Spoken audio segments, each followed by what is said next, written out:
Bueno, muy buenos días, Dios los bendiga grandemente. Quiero, quiero que vayamos de una vez, vayamos a la Biblia, vamos al Salmo 60. Salmo 60. Salmo 60 dice, es importante, voy a leer el principio como la introducción de ese salmo, que dice, al músico principal sobre lirios, testimonio, Mictam de David para enseñar cuando tuvo guerra contra Aram Naharim y contra Aram de Soba, y volvió Joab y destrozó a 12,000 de Edom en el valle de la sal.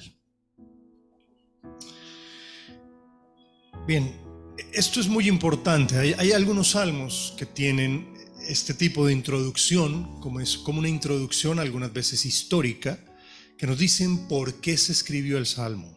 Hay otros que no. Y hay otros salmos que traen como la manera en que se debía cantar, porque la mayoría, si no todos, los salmos eran canciones, eran oraciones, a veces se les ponía música, ¿sí? Entonces la instrucción que se daba era, se debe cantar de esta manera, y luego decía, se debe cantar con esta tonada, ¿sí? Y luego se debe enseñar de esta forma. Y más o menos este salmo era así, ¿sí? Decía, por ejemplo, sobre lirios, testimonio Mictam de David. Lo que es sobre lirios era la tonada en que se debía cantar ese salmo, ¿sí? Era como la tonada en que se debía cantar. Y luego dice un testimonio, ¿ya? Cuando se refería a testimonio, era una enseñanza que el autor del salmo, que en este caso era el rey David, quería dejar consignado para las generaciones futuras de lo que había sucedido o lo que él le había sucedido o al pueblo en general le había sucedido. Y esto es muy importante. ¿Por qué razón?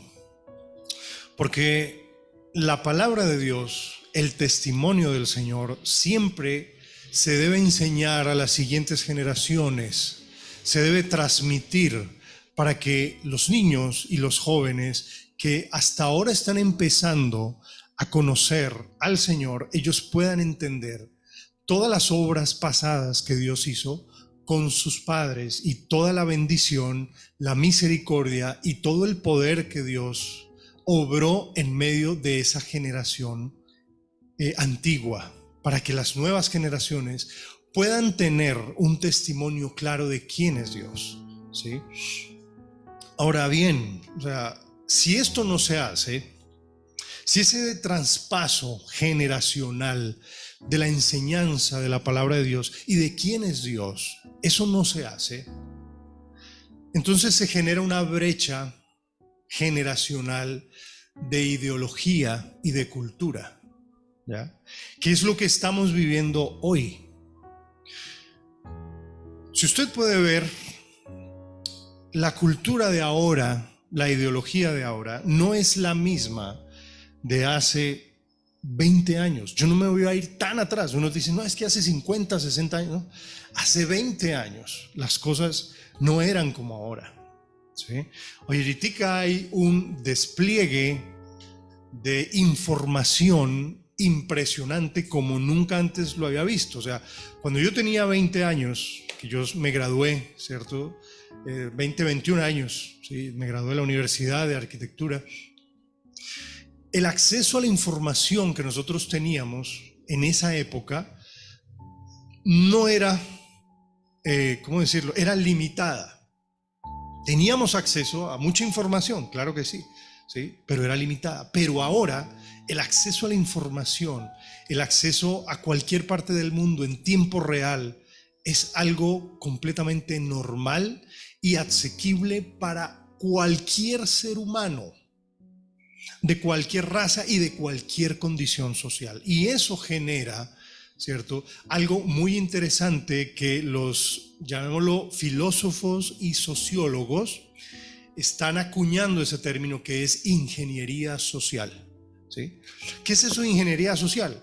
Es diseñar la sociedad, ¿cierto?, a nivel global con estándares específicos de pensamiento, de cultura y de conducta. ¿Ya? Vamos al caso. ¿Recuerdas COVID-19? Ok. ¿Cómo podemos ver la ingeniería social ahí?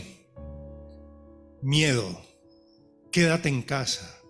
No hable, no abra la puerta. Si va usted a celebrar la Navidad, ¿cierto? Cada uno en su cuarto, ¿cierto? Es preferible pasar una Navidad en sus cuartos que una Navidad en un hospital y pasar un man entubado, pobrecito, muriéndose, ¿cierto? Y eso fue a nivel global. Entonces, cuando hablamos de ingeniería social, es eso. Es el diseño a través de la cultura, la información y la manipulación de todo el tejido social para inducirlo a niveles de comportamiento deseados. ¿Ya? Entonces, ¿qué fue lo que hicieron con el COVID? Meter miedo. Y todo el mundo tuvo miedo. ¿Sí? Y no nos dejaron salir. So pretexto de que si usted salía a la calle, usted era un infame, ¿cierto? Que usted no tenía amor por el prójimo si usted salía a la calle. ¿Ya? Con todo eso era mentira, absolutamente mentira, ¿sí? Todo después empezó a darse cuenta de que el aislamiento y el confinamiento no servía para nada. Para nada servía. Entonces, si no hay una transmisión efectiva de valores y de ideología y de comportamiento bíblico a la siguiente generación, va a haber una brecha, ¿cierto? Y entonces el Dios que nosotros creemos, en el cual pusimos nuestra confianza, los valores y principios eternos de la Biblia, en los cuales nosotros nos basábamos para poder tener una norma absoluta de comportamiento y de moral, entonces eso para las siguientes generaciones va a ser arcaico, ¿sí? Eso no va a tener ningún fundamento para sus vidas, y toda la ingeniería social va a poner la cultura y la ideología en las mentes y en los corazones de los jóvenes.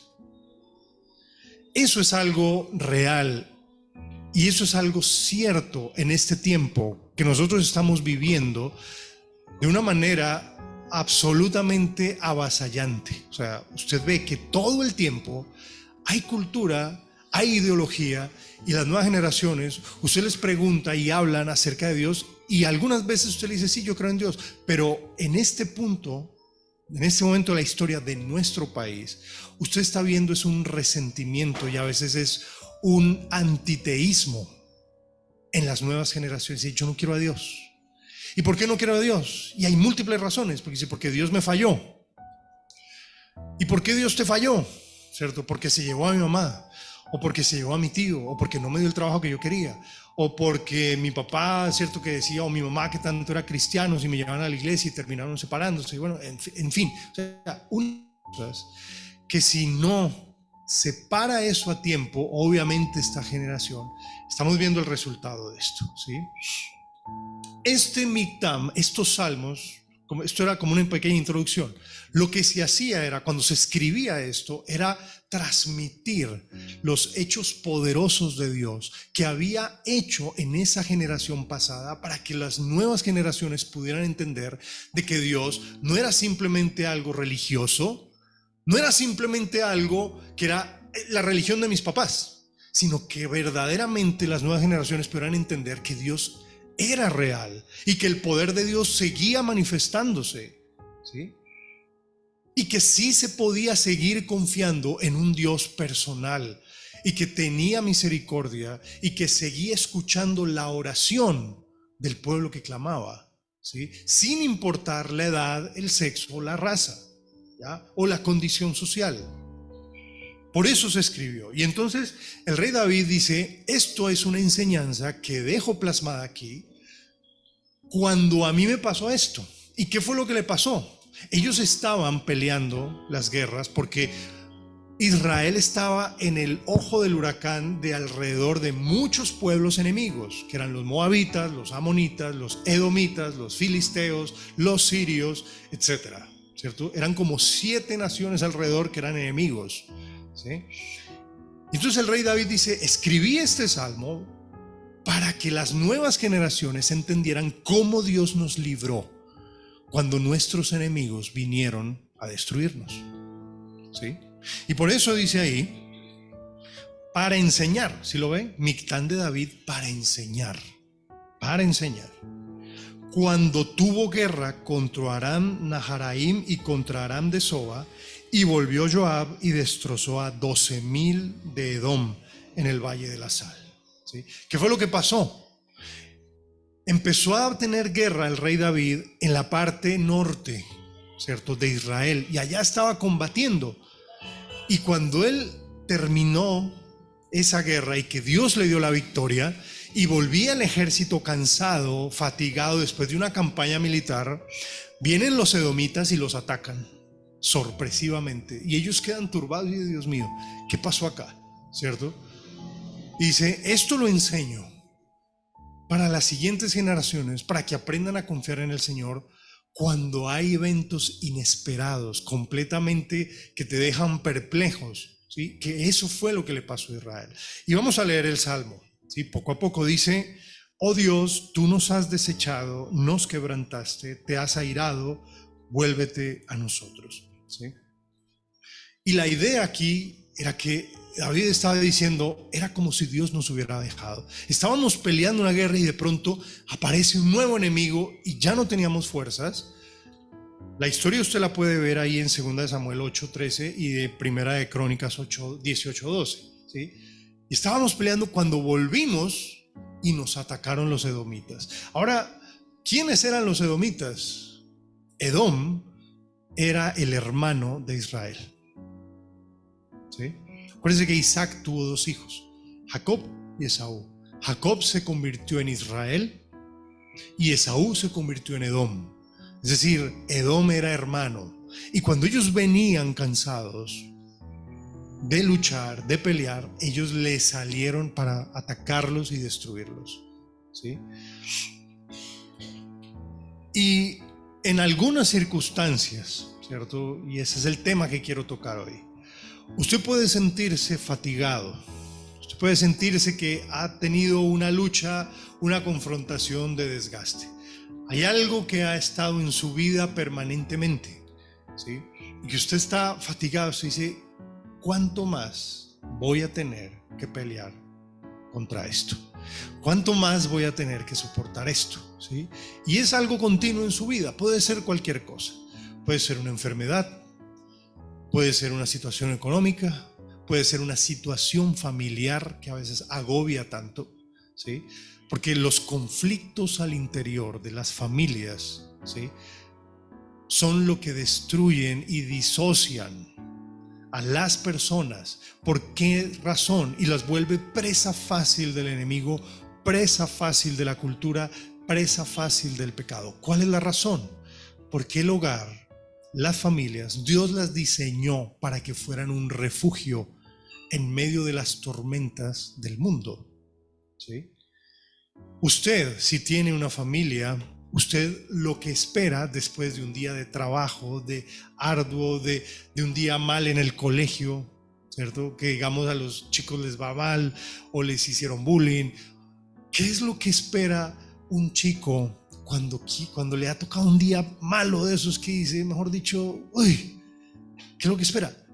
Llegar a la casa, descansar, encontrar su refugio, encontrar el cariño de su madre, encontrar la seguridad de su padre. Eso es lo que quiere un joven, ¿sí? Encontrar un refugio. Pero cuando hay un matrimonio, cuando hay un hogar disociado, distorsionado, cuando hay una familia con conflictos que no se solucionan, ¿qué es lo que dice el chico, la chica, el adolescente, el joven o el niño? Dice, yo no quiero llegar a mi casa. Y entonces, ¿qué busca? ¿A quién busca para desahogarse? A los amigos, ¿verdad? Cuando no encuentra comprensión, afecto, cariño, cuando no puede encontrar esa seguridad en su hogar, la busca en otro lado. Y esos son los adolescentes rebeldes, esos son los jóvenes, ¿cierto? Rebeldes sin causa, desadaptados, que buscan refugio en otro lugar, ¿ya?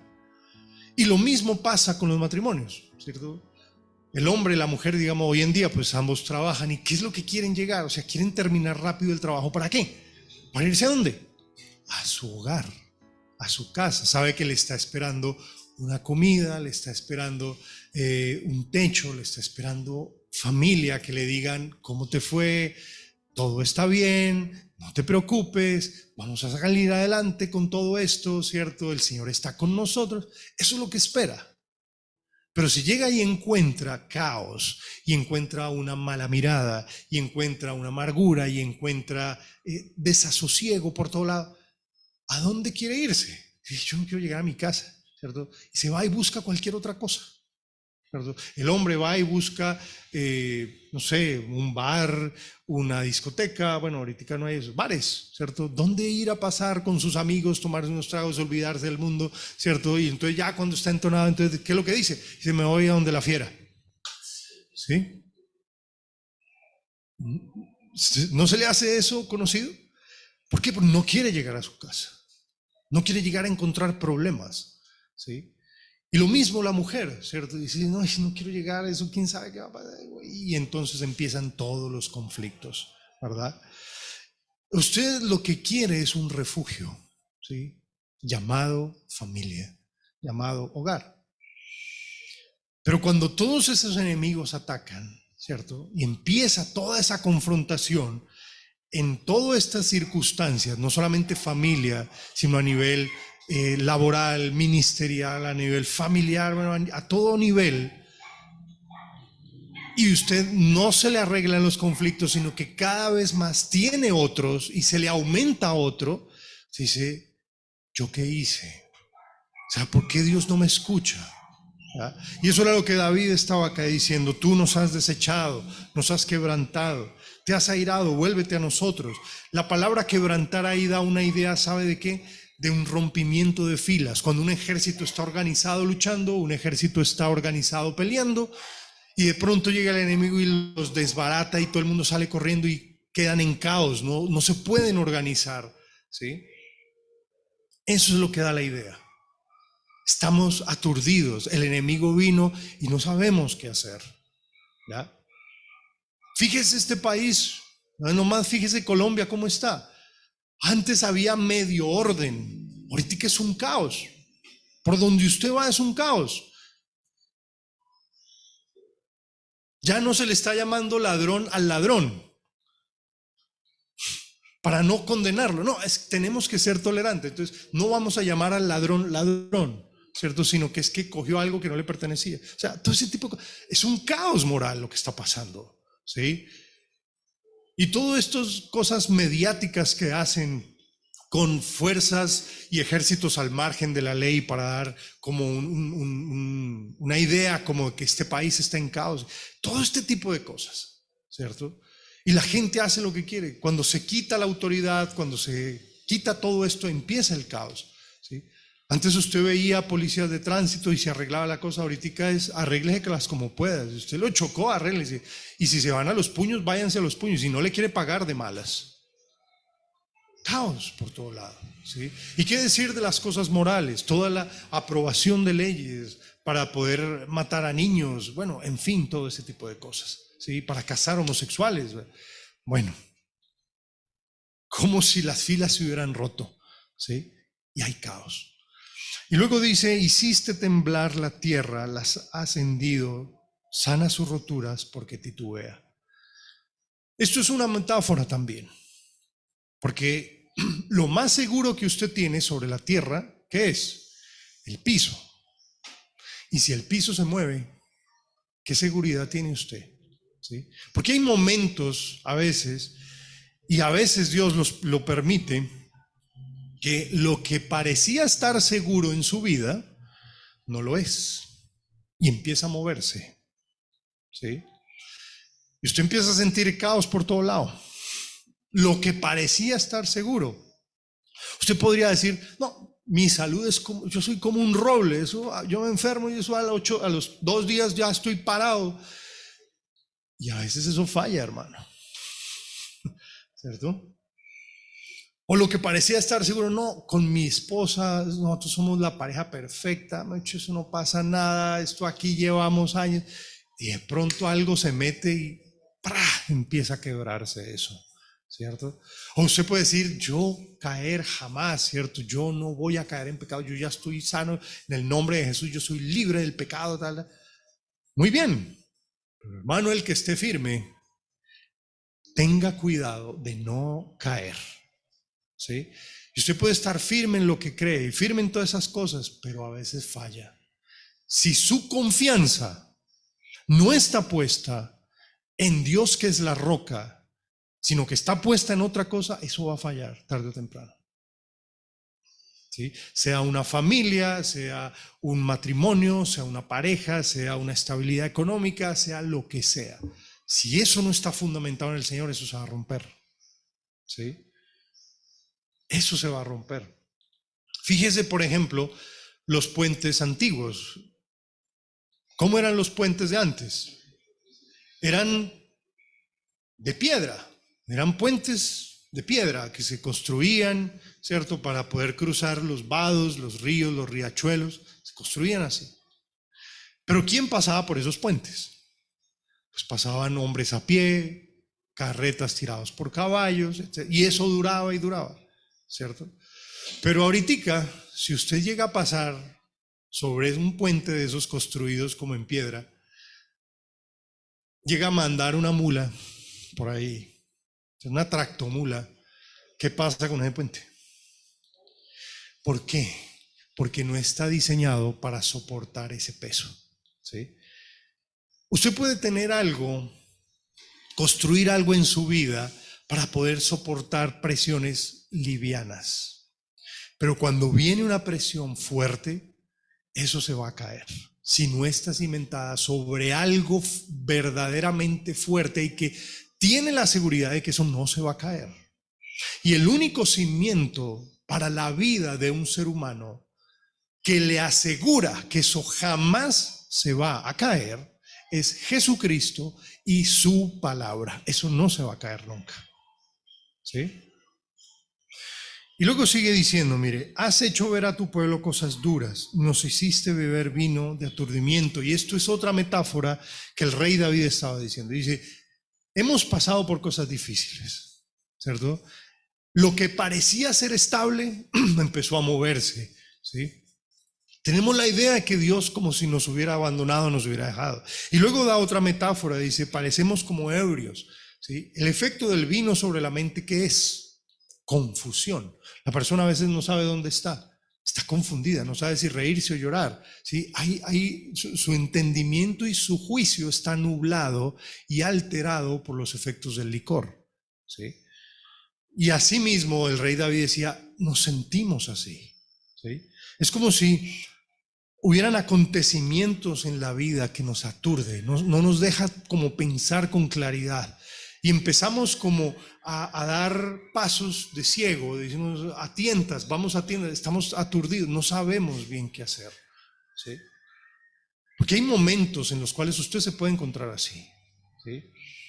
Y usted empieza a dar como pasos como como a tientas, dijo, ¿será que es por aquí? Mandémonos porque no sé qué más hacer, ¿sí? Y usted se puede meter por un lado y se puede meter por el otro, pero no encuentra ninguna salida clara, ¿ya? Porque hay momentos en la vida que pasa eso. Usted queda aturdido. Usted no sabe por dónde cogerla. No sabe cómo vivir ese momento, esa circunstancia que usted le ha pasado, ¿sí? Vamos al caso. Alemania, Polonia, Holanda, Francia, Austria, 1942 más o menos, 43. Ellos tenían sus cosas, tenían sus familias, tenían sus casas. Llega un ejército extranjero, la Alemania nazi, y de un día para otro se quedan sin nada. Empiezan a echarlos a un campo de concentración, les quitan todo, dice, pero y quedaron aturdidos, no sabían qué hacer, ¿sí? Pueden pasar cosas de un momento a otro. Usted puede verse rodeado de cosas, de circunstancias complejas. Ahora, ¿por qué le estoy diciendo esto? ¿Sí? Primero que todo, para que podamos entender de que cuando pase esto, sí hay una salida, sí hay algo firme y hay algo estable que nos permite confiar, ¿sí? Sea lo que sea que pase.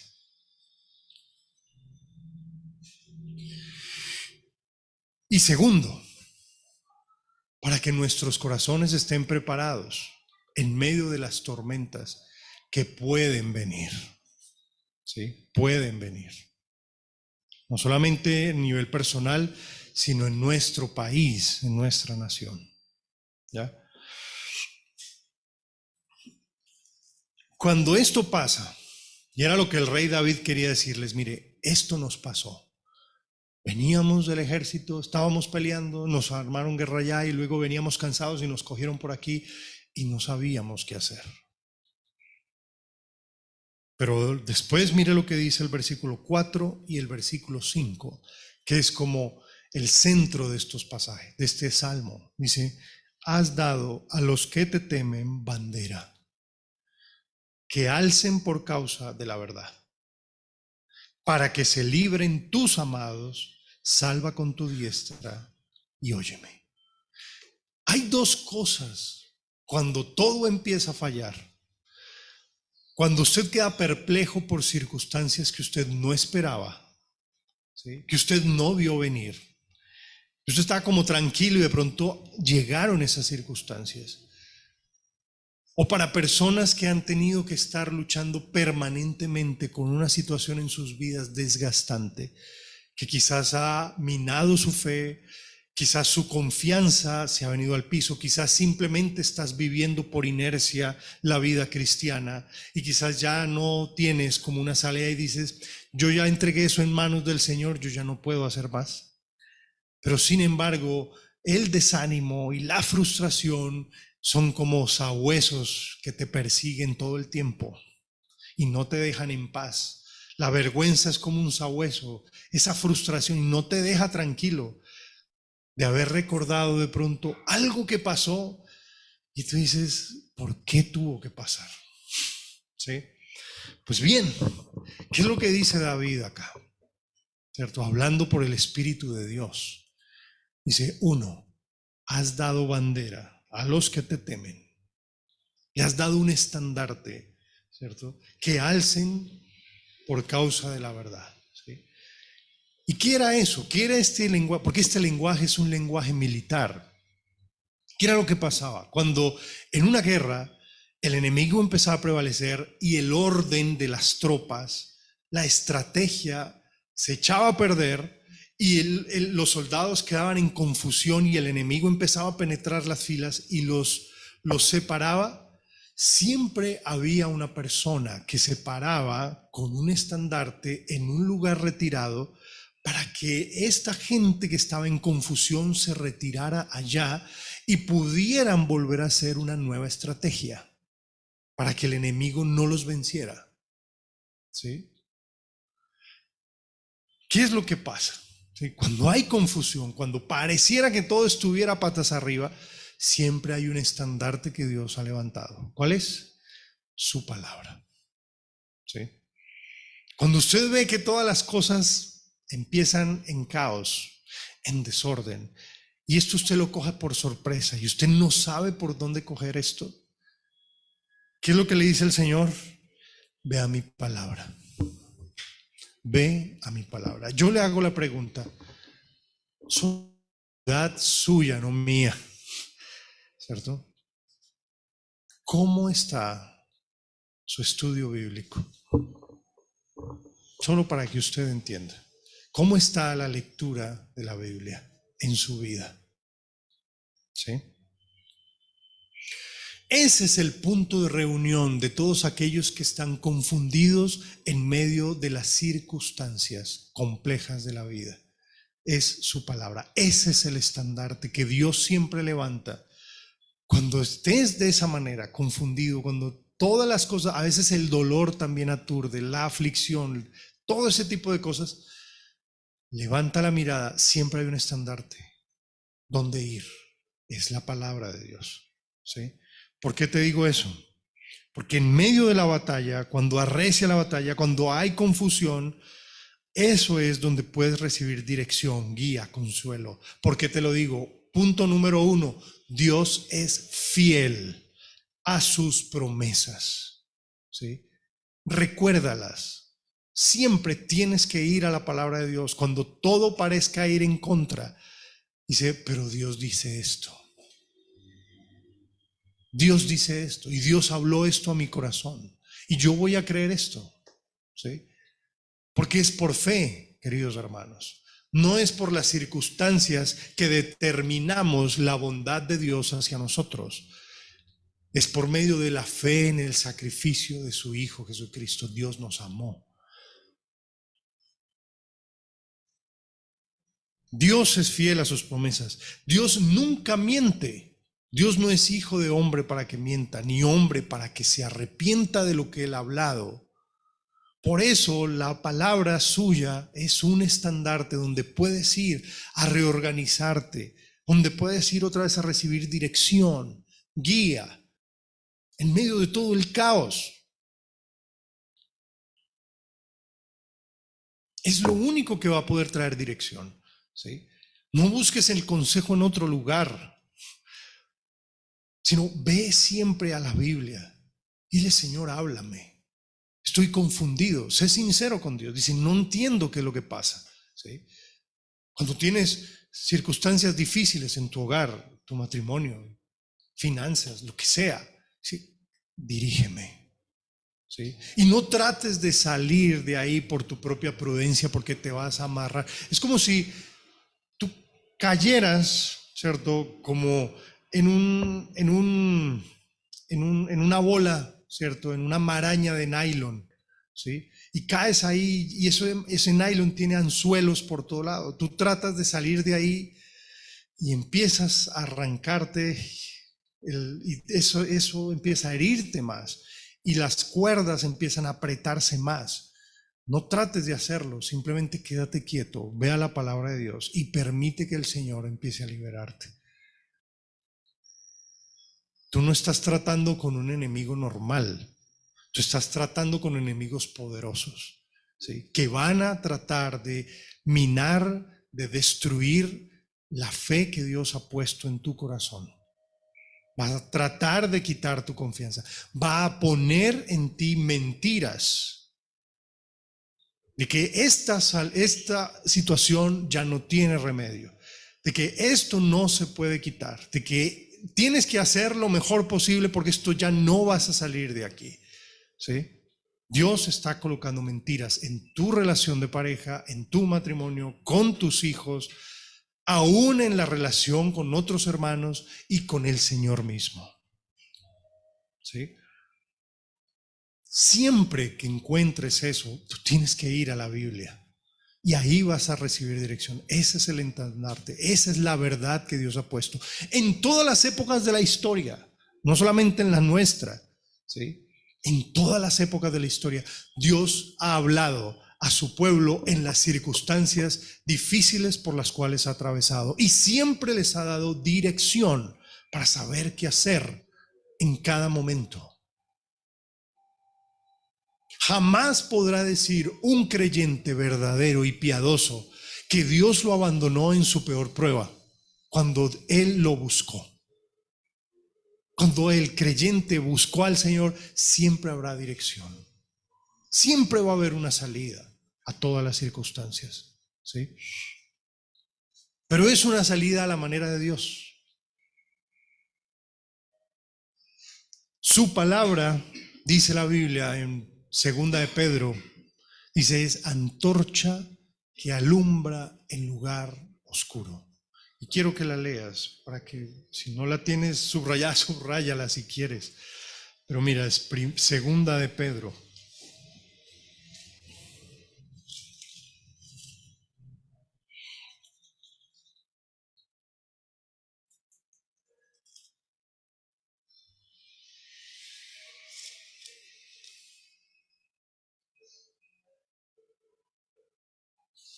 En el capítulo 1, en el versículo 19, dice lo siguiente: tenemos también la palabra profética más segura, a la cual hacéis bien en estar atentos como una antorcha que alumbra en lugar oscuro hasta que el día esclarezca y el lucero de la mañana salga en vuestros corazones. ¿Sí? La palabra de Dios siempre será una antorcha que alumbra, donde no hay guía, en medio de toda la oscuridad que está cayendo sobre la tierra. La Biblia es antorcha segura, no te va a mentir. Si tú verdaderamente vas a la palabra de Dios con el corazón dispuesto a que Dios te hable, eso jamás te va a mentir y no te va a llevar hacia un desfiladero, no te va a llevar a que tus pies tropiecen o vas a caer en una trampa. Cuando vas a la Biblia con un corazón genuino, arrepentido, con hambre verdadera para que le digas: Señor, háblame, quiero conocer tus caminos, guíame por favor. Cuando vas con una actitud correcta, jamás, escúchalo bien, jamás vas a tropezar cuando la palabra de Dios te va a guiar. Nunca vas a tropezar. Tu fe va a empezar a alimentarse, va a fortalecerse, tu espíritu va a cobrar nuevas fuerzas en medio de cada circunstancia. Cuando has dado por terminado algo en tu vida, cuando ya dices hasta aquí llegó esto, cuando ya no se pudo más, siempre encontrarás nuevas fuerzas, nueva esperanza para poder seguir. Ese era el Mictam de David que quería enseñar. Si estábamos fatigados, cansados, habíamos luchado durante días y nos atacaron por sorpresa y dijimos: no pudimos más con esto, ¿sí? Pensamos que Dios nos había abandonado. Nuestros ejércitos se confundieron. Llegaron los edomitas y no teníamos fuerzas, no teníamos una estrategia planeada. No sabíamos qué hacer. Pero Dios levantó un estandarte aquí, que fue su palabra, y nos dio seguridad, nos dio fuerza, nos dio dirección para saber qué hacer.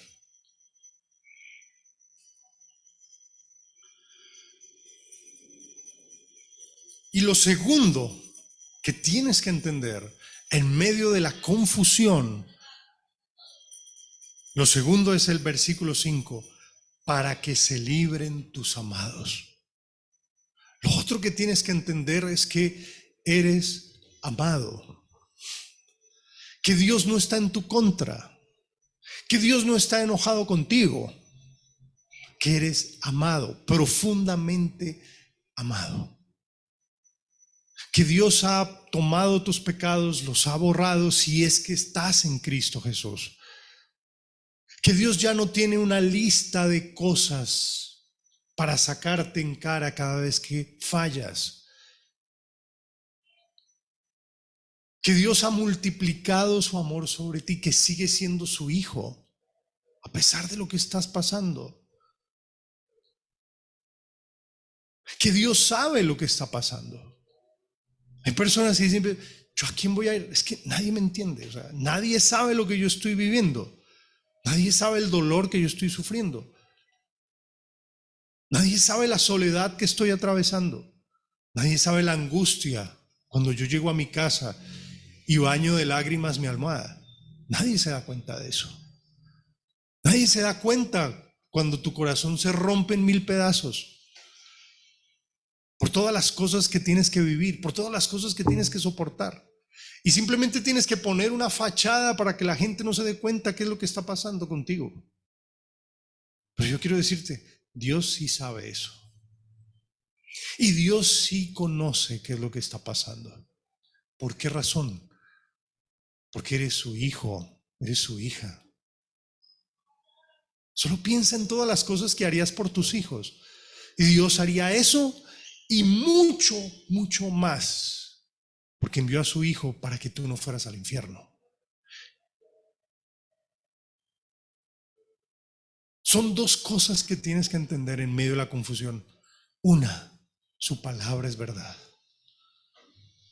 y te va a dar una guía segura. Y número 2, eres amado, profundamente amado. Hay gente y hay creyentes de verdad que siguen luchando porque piensan que Dios no los ama lo suficiente y que tienen que luchar una y otra vez y tienen que agradar a Dios con sus vidas, con cosas para que Dios los acepte o los ame. Dios ya los amó. Fue una decisión que Dios tomó. Y el Señor lo dice ahí, para que se libren mis amados. O sea, yo no voy a permitir que caigas ahí.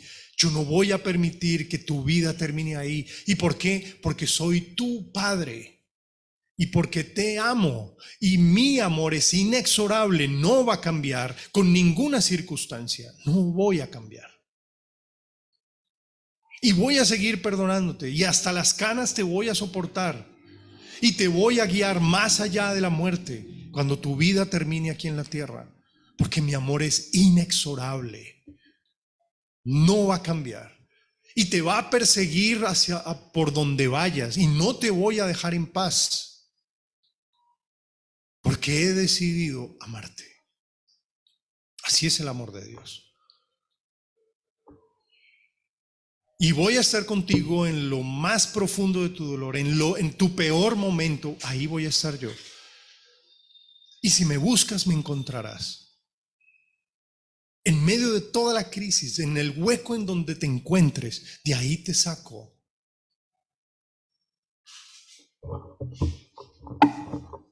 Y esa era la mayor fuerza de este ejército. Esa era la fuerza de David. Él entendía de que a pesar de sus errores y a pesar de su vida y a pesar de sus fallas, el amor de Dios por él era inexorable. Decía, Dios me ama. Y Dios no me va a entregar en manos de mis enemigos. Y esta circunstancia que estoy viviendo no va a ser mi final. Este no es el final. No es el final.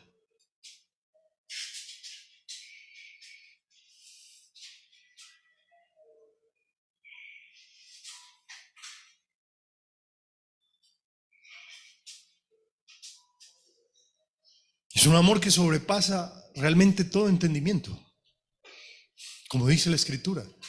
¿Sí? Quiero que miremos o recordemos este versículo. Vaya, no pierda el Salmo 60 y vaya a la Biblia, que es en el libro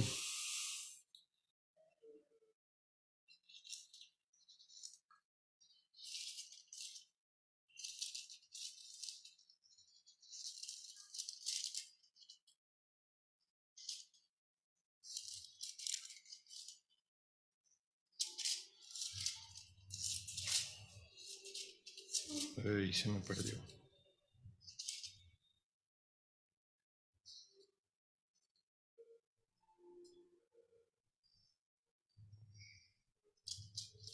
Quiero que mire 2 Corintios, capítulo 4.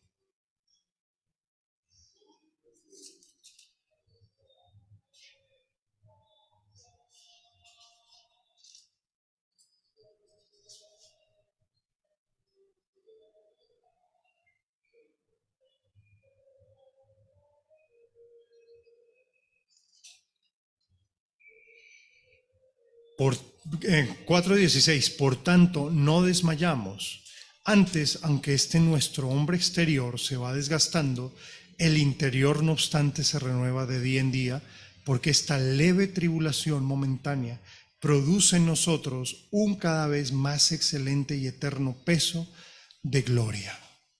No mirando las cosas que se ven, sino las que no se ven, pues las cosas que se ven son temporales, pero las que no se ven son eternas.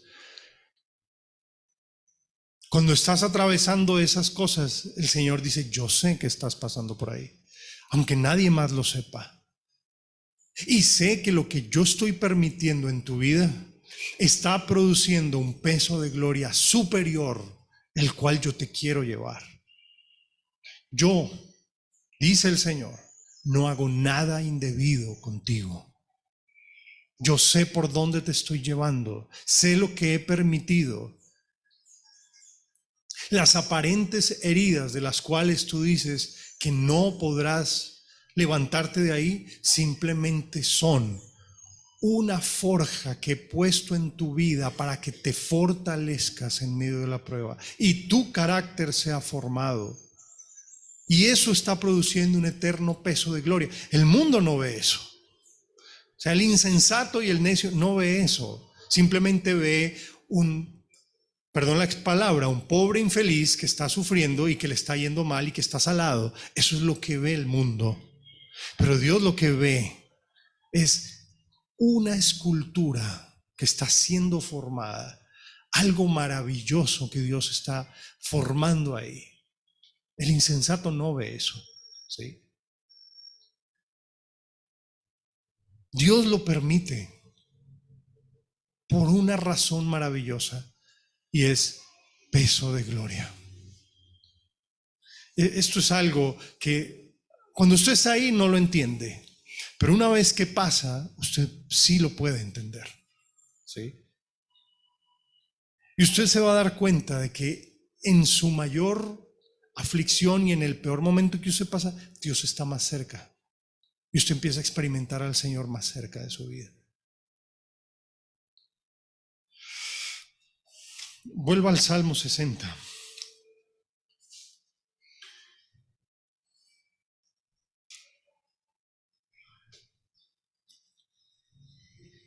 Quiero resumirle esto así.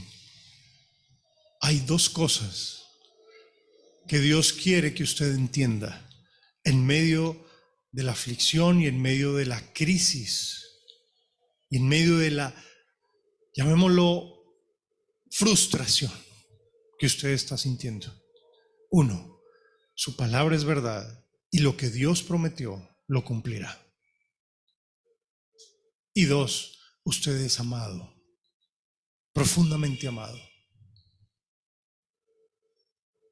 Y Dios lo que quiere es que usted se aferre a esas dos cosas. Dios no lo va a dejar a usted, jamás. Ahora mire lo que David dijo después de que entendió esto. Mire el versículo 6. Dios ha dicho en su santuario, yo me alegraré. Repartiré a Siquem, mediré el valle de Sucot. Mío es Galaad, mío es Manasés, Efraín es la fortaleza de mi cabeza, Judá es mi legislador. ¿Qué es esto? Siquem, Sucot, Galaad, Manasés, Efraín y Judá comprendían los 4 puntos cardinales de Israel. ¿Ya? Y lo que está diciendo es que mi pueblo es mío y yo no voy a permitir que el enemigo lo destruya. ¿Sí? Dice, son míos. Mira lo que dice, mío es Manasés. Ese me pertenece, que era el punto oriental. ¿Sí? Mío es Galaad, la parte norte, toda esa parte, Efraín, ¿cierto? Mío es Judá, la parte de abajo, ¿sí? Judá es mi legislador. De ahí salen mis reyes. Es la absoluta protección. Dios está diciendo, todo mi pueblo es mío, ¿sí? Y tengo un propósito con ellos. Efraín, cuando dice, mira lo que dice ahí, dice, Efraín es la fortaleza de mi cabeza. ¿Qué es lo que está hablando el original hebreo? Dice, Efraín es mi casco de guerra. Voy a dejar yo que lo conquiste el enemigo. Si Efraín es mi armadura, ¿cómo se la voy a entregar a mis enemigos? Y luego dice, mire Judá, es mi legislador. De Judá salen mis reyes. Y de Judá salían los reyes de Israel. ¿Cómo los voy a entregar en manos del enemigo? ¿Qué es lo que el Señor nos estaba diciendo ahí? Dice, ustedes son míos. Yo no los voy a entregar en manos del enemigo. Y yo tengo un plan con ustedes. Yo los compré con mi sangre preciosa. Y a pesar de que el enemigo los pueda oprimir, a pesar de que hayan circunstancias difíciles, a pesar de que hayan cosas complicadas, yo los voy a entregar en sus manos, ¿sí? Porque ustedes son míos. Ustedes son míos. Y luego el versículo 8, mire lo que empieza a decir. Moab, vasija para lavarme. ¿Qué es eso? ¿Quién era Moab? Y luego dice, sobre Edom echaré mi calzado y me regocijaré sobre Filistea. Los tres enemigos más poderosos que tenía Israel en ese momento, donde tenía la mayor guerra, donde más les habían causado estragos, el Señor dice primero de Moab, dice, es mi lavamanos. ¿Qué significa eso? Moab es mi siervo, es mi sirviente, y él no puede hacer nada que yo no permita. Lo que decía era, si tienes, en este momento estás atravesando por una circunstancia difícil, estás atravesando guerra, te están haciendo la guerra, entiende de que ellos son mis siervos y no te pueden hacer nada que yo no permita. Y yo tengo el control de ellos. Yo tengo el control de ellos. Y luego mira lo que dice. Sobre Edom echaré mi calzado. ¿Cuál era la idea? ¿Sabe qué era eso? Echaré mi calzado. Era una figura hebrea donde llegaba el amo de la casa, se quitaba las sandalias y se las tiraba al esclavo para que las limpiara. Dice, así es Edom para mí. Ese enemigo que te traicionó, que cuando estabas cansado y vino para acabarte, dice, es simplemente un siervo al cual yo estoy usando. Y Filistea dice, levantaré mi grito de victoria sobre Filistea. ¿Entiende lo que dice aquí? Si Dios es por nosotros, ¿quién contra nosotros? Si Dios es por ti, si tú eres su pueblo, si tú eres su hijo, ninguna circunstancia aflictiva, ningún conflicto, problema va a poder acabarte. Dios tiene el control de las cosas. Ningún arma forjada contra ti prosperará. Nada. ¿Sí? Puede que haya una leve tribulación momentánea y que Dios permita que estés sufriendo dificultades, una aflicción, que estés teniendo una lucha espiritual fuerte. Pueda que sí, pero entiende, ¿cierto? Es una vasija, es el lavamanos de Dios. Y no puede hacer más contra ti que Dios lo permita. ¿Sí? Dios tiene el control de todo esto. Y tú estás en las manos de Dios. Y el propósito de Dios se cumplirá, pase lo que pase. ¿Que hay obstáculos? Sí.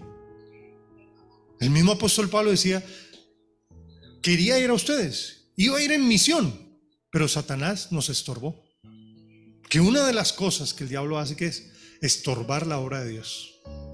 Eso es lo que hace. Y pone cualquier traba para eso. Porque lo que menos le interesa es que el reino de Dios avance. Y va a poner todas las trabas, ¿cierto? Va a poner todas las cosas. Aún, escúchame bien, va a usar personas quizás cercanas a ti para herirte y afligirte y desanimarte. Eso a veces pasa. Pero ten la seguridad de que Dios siempre se va a levantar. Si tú estás del lado del Señor, tú eres su hijo y Dios te va a vindicar, pase lo que pase. ¿Sí? Pase lo que pase.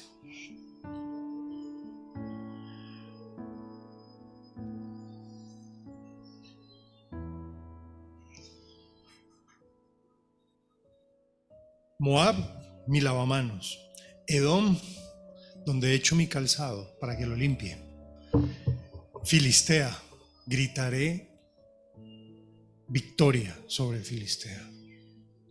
Gritaré victoria. ¿Quién eran los filisteos? El enemigo número 1 de Israel. Eran bandas de malhechores, los oprimían, los robaban, les quitaban las cosas, ¿cierto? Muchas veces se levantaron y los destruyeron. ¿Se acuerda de Goliat? ¿Quién era Goliat? Un filisteo. ¿Se acuerda de Dalila? ¿Quién era? Una filistea. ¿Cierto? Los peores enemigos que usted ve ahí eran filisteos. ¿Sí? Dice, y voy a dar mi grito de victoria. Solo quiero decirte cuál es tu peor enemigo. No es una persona. La Biblia dice, no tenemos lucha contra carne ni sangre. Nuestra batalla no es contra personas. ¿Cuál es tu peor enemigo? ¿Cierto? Hay varios, ¿no? La Biblia dice Satanás, todos sus demonios. Es este mundo, es tu carne, tu pecado. Es lo que te lleva lejos de Dios. Y tu peor enemigo, un día Dios va a lanzar un grito de victoria y tú vas a encontrar esa liberación. Hay personas que, sí, la soledad para ellos los destruye. Nunca han podido realmente poder superar cosas en su vida. El temor, la ansiedad, la angustia, tantas cosas. Un pecado oculto. Pornografía, el vicio, el trago, el alcohol. Cualquier cosa. Siempre los echa por tierra. Siempre les hace morder el polvo, como se dice. Pero dice, pero un día vas a ver. Voy a gritar. ¿Usted sabe lo que es un grito de Dios? ¿Usted sabe lo que es un grito de Dios? ¿Usted ha tenido un león al frente? ¿Y le ha rugido al frente? Yo no sé, pero yo sí tuve esa experiencia un día. Yo era adolescente, tenía como 10 años, 12 años. Era un león macho, gigante ese animal. Y me le acerqué así en la jaula y le empecé a hacer me acuerdo de hacerle, y se para ese animal y empieza a rugir.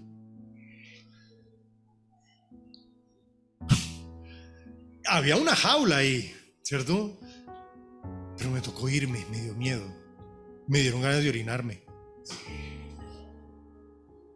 Y cuando ese animal rugía, la vibración que producía, eso vibraba por dentro. Es que era una cosa que eran como las ondas, me hacían vibrar a mí por dentro los órganos, ¿cómo decirle? Como si fuera yo una caja de resonancia. Sí, este animal, qué susto. Y el Señor es el león de la tribu de Judá. Así se le dice a Jesús, nuestro Señor. Él es el león de la tribu de Judá. ¿Usted sabe un grito del Señor? Dígame, ¿qué enemigo queda de pie? ¿Qué enemigo queda de pie? Ninguno. Y así el Señor ha rugido por su pueblo y rugirá por su pueblo para defenderlo de todos sus enemigos. Porque el Señor pagó con su vida y compró a su pueblo. Somos sus hijos, somos su novia, somos su iglesia. Y Dios no va a permitir que su pueblo sea destruido. Para que por algún momento se levanten y aflijan a la iglesia del Señor. Pero Él no permitirá. Mire, todos los reinos que usted pueda encontrar, los regímenes, todas las cosas que se han metido con la iglesia del Señor, ¿cómo han terminado? Mírenlo en la historia. Los hombres que más han perseguido a la iglesia, ¿cómo terminaron? Y sin embargo la iglesia salió victoriosa. No simplemente sobrevivió, como algunos dicen, no, los cristianos sobrevivieron. No sobrevivieron, salieron victoriosos de ahí. Así que no temas esta prueba, no la temas. No temas el enemigo que te ataca a veces por la espalda, o que llega a una circunstancia sin que tú la viste venir, o aquella circunstancia que ha durado años, quizás desgastándote. No le tengas miedo. El Señor va a gritar y se va a regocijar sobre sus enemigos y te va a librar, porque eres su amado. Entiéndelo. Amado. Eres amado, eres amada.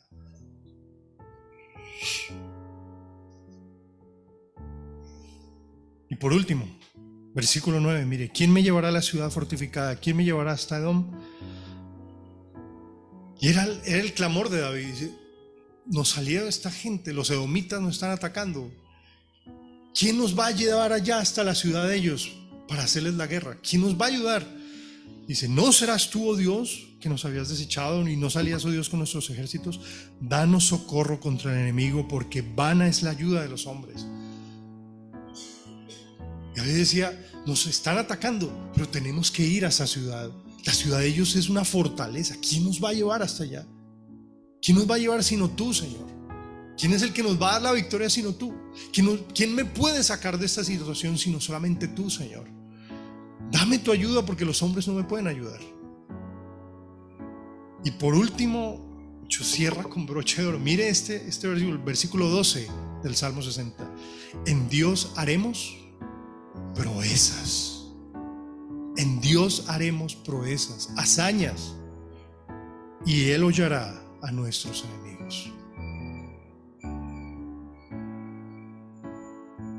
Dios jamás ha fallado a su palabra. Siempre ha sostenido a aquellos que han confiado en Él. Nunca los ha dejado avergonzados. Jamás los ha dejado avergonzados. Y se han hecho proezas en el nombre de Jesucristo, porque Dios mismo ha estado con ese pueblo. Dios hizo proezas en toda la historia de la humanidad, las ha hecho. Ha defendido, ha sostenido, ha provisto, ha liberado, ha sanado, ha resucitado.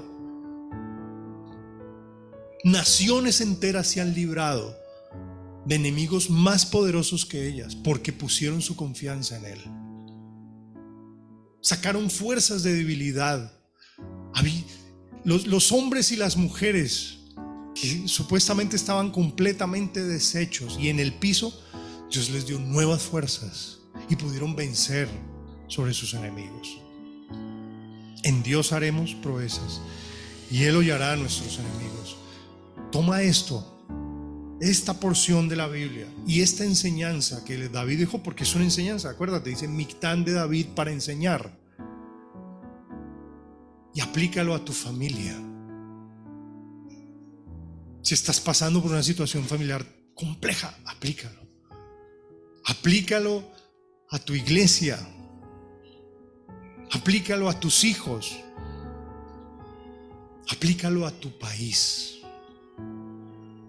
Sí hay enemigos poderosos que quieren destruirnos, eso es verdad, y que quieren adueñarse y que quieren romper, cortar, destruir toda libertad, toda bendición en nuestro país, porque a eso viene el enemigo, a robar, a matar y destruir. Pero Dios va a levantar bandera, hermano, y Dios va a librar a sus amados, y Dios va a ser glorificado en Colombia, se lo aseguro. Puede que por algún momento seamos afligidos y tengamos que ver cosas difíciles, pueda que sí, Dios quiera que no, pueda que sí, pero Dios va a levantar bandera, va a reorganizar a su ejército en Colombia. Y no hablo de ejército simplemente de fusiles, de cañones, de armas. A su pueblo los va a dotar de toda la verdad de su palabra, una unción poderosa y sobrenatural como nunca antes. Y su palabra va a ser el arma con que este ejército va a salir por las calles y va a echar fuera al enemigo, porque son los amados de Dios en este país.